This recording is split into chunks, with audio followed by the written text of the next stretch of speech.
One last point. I had criticized the sky over the sinking ship of the Titanic to Jim Cameron. I was nipping at his heels for 10 years on this, and called me a son of a bitch, but in a loving way. It was a loving son of a bitch. So, Titanic, you may remember, was marketed as a film of high accuracy because Cameron had funded this submersible to go down and it checked out the staterooms and the wall sconces and the china patterns, and so they reproduced that to detail. So here's somebody who cares about detail. I'm going to hold him accountable. You got to trust him. So now, the ship sinks, yes. Right? Did I give away the plot to everybody here? There's Kate Winslet on the plank. There she is looking up. We know the date, the day, the time, the weather conditions, the longitude, the latitude. We know all of this about the sinking spot of the Titanic. There is only one sky she should have been looking at, and it was the wrong sky.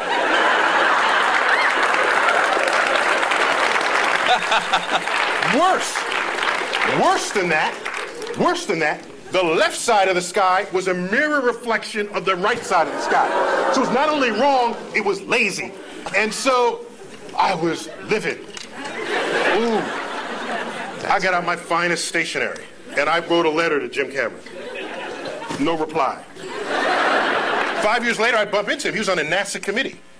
I'm on a committee that intersects a committee that he's on. He was an advisor to NASA for a while, by the way. Not about the sky, about other things. About exploration, okay? And he says, well, actually, that happened in post-production.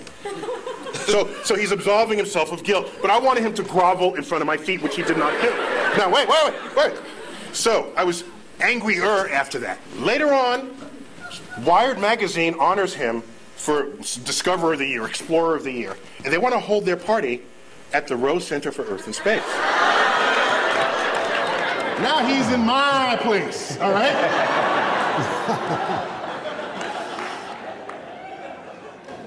So in my irrational immaturity, I bring the subject up again.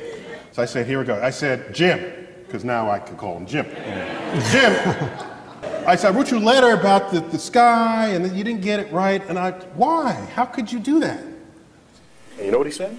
He said, last I checked, worldwide, Titanic has grossed $1.3 billion. Imagine how much more it would have grossed if I gotten the sky right.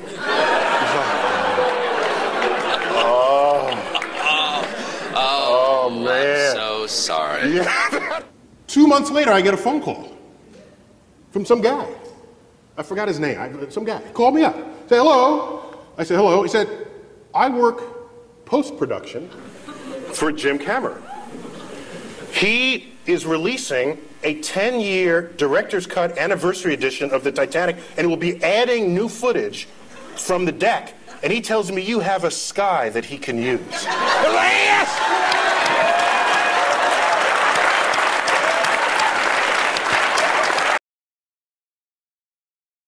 Well, in the context of the cosmos, we are small.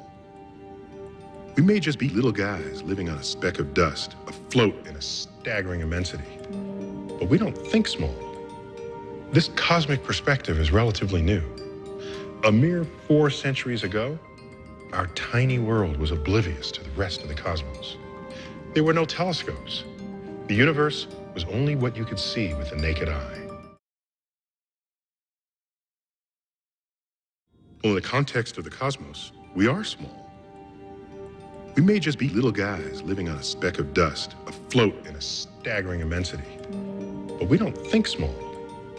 This cosmic perspective is relatively new. A mere 4 centuries ago, our tiny world was oblivious to the rest of the cosmos. There were no telescopes. The universe was only what you could see with the naked eye.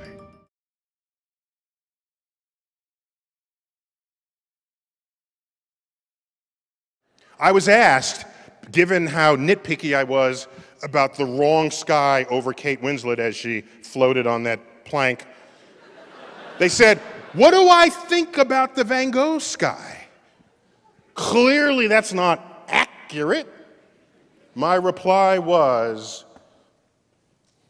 In the case of the artist, I don't want them to represent reality because I have that via my own telescopes. I want and I need the artist to take me to new places. And the new place Van Gogh took me is not the sky as it is, but the sky as he felt it. And the more of us that feel the universe, the better off we will be in this world. Thank you.